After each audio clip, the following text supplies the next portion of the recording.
Aries, tignan natin kung ano ang mensahe para sa iyo pagdating sa iyong work, money, and business.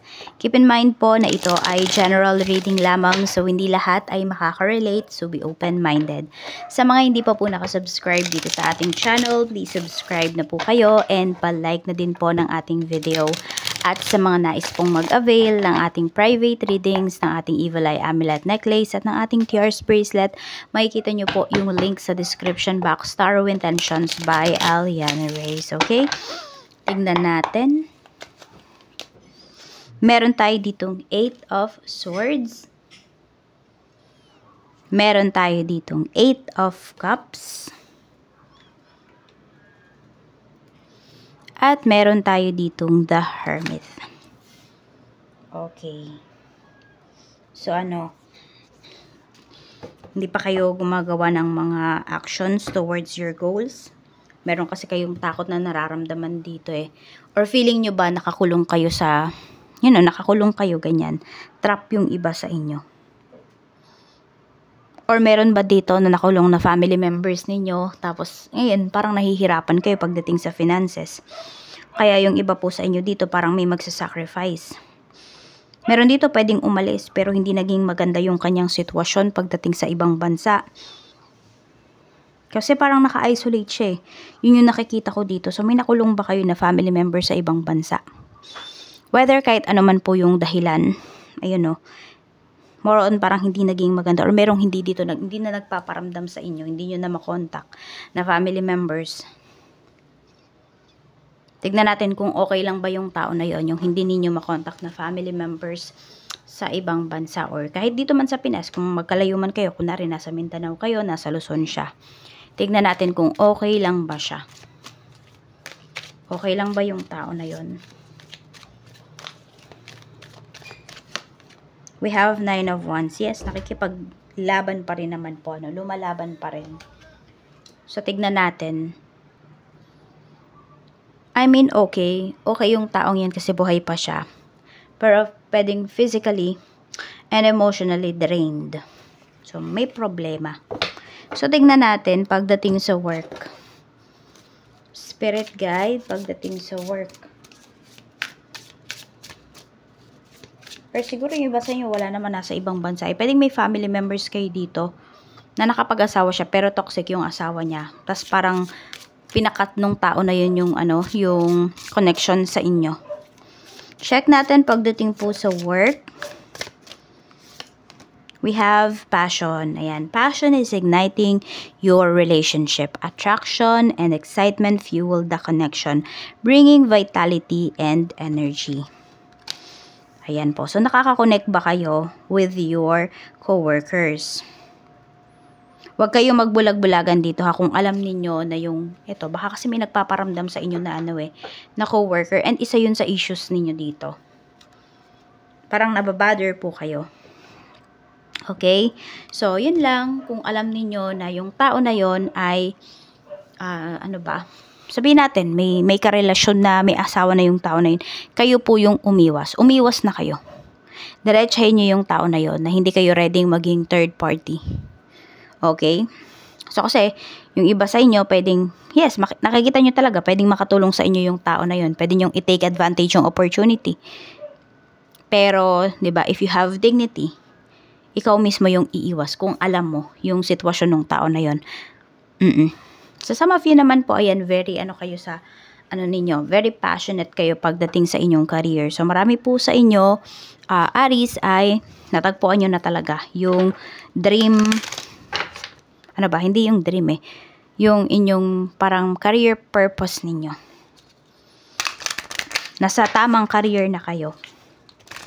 Yun nga lang, may mga nang-aabala sa'yo dito na coworkers mo. So, pag ganun, lang sila sa'yo? Ano ba yun? Parang test lang sila sa'yo. Yung mga coworkers mo na yan. We have recovery. Ayan po. So, meron dito, nagpa-surgery ba yung iba sa inyo? Kakagaling nyo lang ba sa sakit? So, ayan po, may recovery na pinapakita dito. So, balik kayo sa trabaho. Ayan, na-miss mo yung trabaho mo. Some of you, pwedeng matagal-tagal din po kayong hindi nakapag-work. Meron dito, pwedeng kapapanganak lang. tas gustong-gusto nyo ng kumita kasi pwedeng kung ano-ano yung narinig ninyo sa asawa nyo, sa family ng asawa mo, nung wala kang work. Nine of Pentacles, ayan naman po. So, hahataw ulit si Aries pagdating sa pagtatrabaho. Ayan po, tignan mo, parang may award ka kaagad na makukuha. May pwedeng ma-promote yung iba sa inyo. Or meron kayo ditong malaking halaga na makukuha pagdating sa trabaho. Okay, parang ayan o, may mare-recover kayo dito. I don't know lang kung ano ba yan. Anong part yan ng trabaho mo. May mare-recover kang pera. So, yung pera na yun, para yun sa'yo. Baka may hindi binigay sa'yo dito. Ayan o. Kasi diba naka-blindfold ka dito sa card natin na to. So, yung iba po sa inyo, pwedeng may mga nakaligtaan kayo na pwede nyo palang makuhang pera or para sa inyo pala yun, pero walang nagsabi po sa inyo. Pwedeng kayo mismo yung makakadiscover nun. Tignan natin. Pagdating naman sa kaperahan. Sa kaperahan naman po, Spirit Guide, kamusta? Sa kaperahan naman, we have challenges. Bakit nakabaliktad siya? Tignan natin. Sabi dito, challenges feel overwhelming and you may be struggling to find effective solutions, leading to frustration and confusion. Ayun. So, kaya yung iba sa inyo, pwedeng, Aries, no? Yan, pag meron kayong problem ba sa money, nagtatago na lang kayo dito. Yung iba sa inyo, pwedeng may pinagtataguan kayo. Depende yan siguro sa laki ng nautang po ninyo na hindi na ninyo kayang bayaran. For some of you naman, is yung pagtatago na to, is hindi pagtatago dun sa inutangan ninyo, kundi pagtatago ng problema mo sa mga taong nakapaligid sa'yo. I mean, sa family members mo, sa asawa mo, or sa mga anak mo, kung malalaki na yung anak mo, yung kaya ka na ba nilang tulungan, pero di ka nagsasabi sa kanila na may problema ka in terms of money. Yan, na-overwhelm po yung iba sa inyo.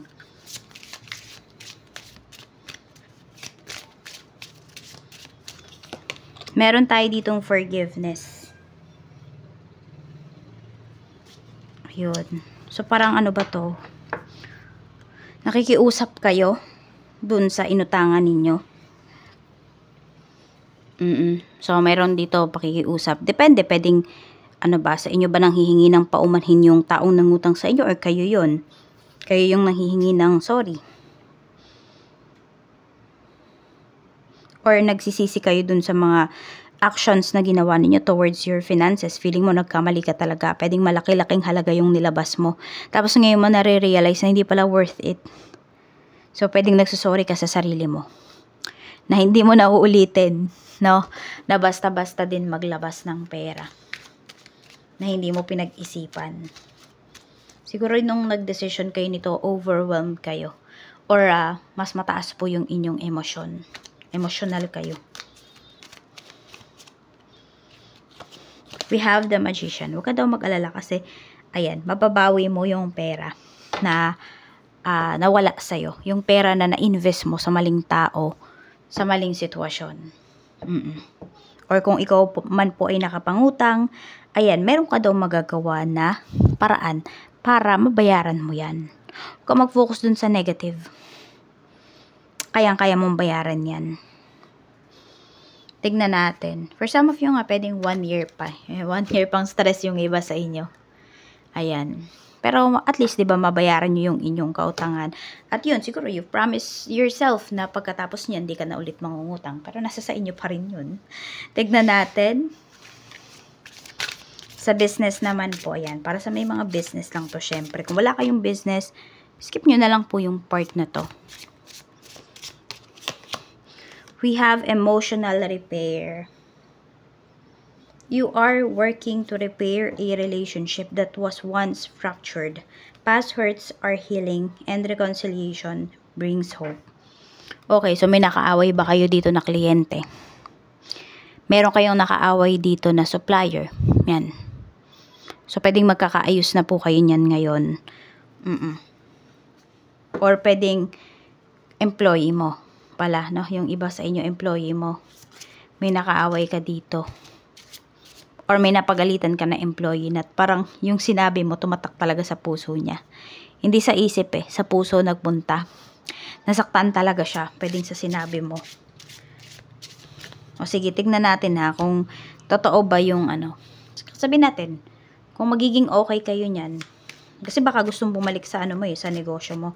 Tignan natin kung dapat mo pa bang pabalikin. Kasi iba sa inyo, malambot yung puso ninyo para sa mga ganyan. The Fool, wag na po. Kasi baka kung ano man yung nagawa mo before, or kung ano man yung nagawa nung employee mo na yon, magawa niya ulit. Kasi lalaki yung ulo niya. Pinagkatiwalaan mo siya ulit eh. So, wag na lang. Wag mo na lang siyang pabalikin. Okay na yung nagkaayos kayo emotionally. In the near future. Siguro hindi pa ngayon. No? And for some of you, di rin naman to agad-agad. Hindi rin po yan agad-agad kung kayo ay magkakaayos. So, medyo may mga pag-uusap pa talaga na kailangan gawin. Tsaka yan, kung pababalikin mo man siya, hindi pa sa ngayon. Kung ngayon naman kayo nagkakaroon ng pag-uusap, o yung iba sa inyo, hindi pa to nangyayari. Medyo malapit pa lang. So, ayan po, yung iwasan nyo talaga na makapagsalita kayo pag kayo po ay, sobrang emotional kasi madami kayo masasaktan. 7 of Cups. Meron pa ba kayong mga binabalak dito ng mga negosyo pa na itayo, ganyan? So, in the near future pa. So, kung kayo po ay meron ng current business, mag-focus muna po kayo sa current business ninyo. Yun yung sinasabi sa'yo dito ni Universe. Huwag ka munang maghanap muna ulit ng sakit ng ulo. Sakit ng ulo. Hindi, masakit sa ulo talaga pag nagsisimula pa lang. Pero yun po, huwag daw muna ngayon. Siguro nga a year from now pa for some of you.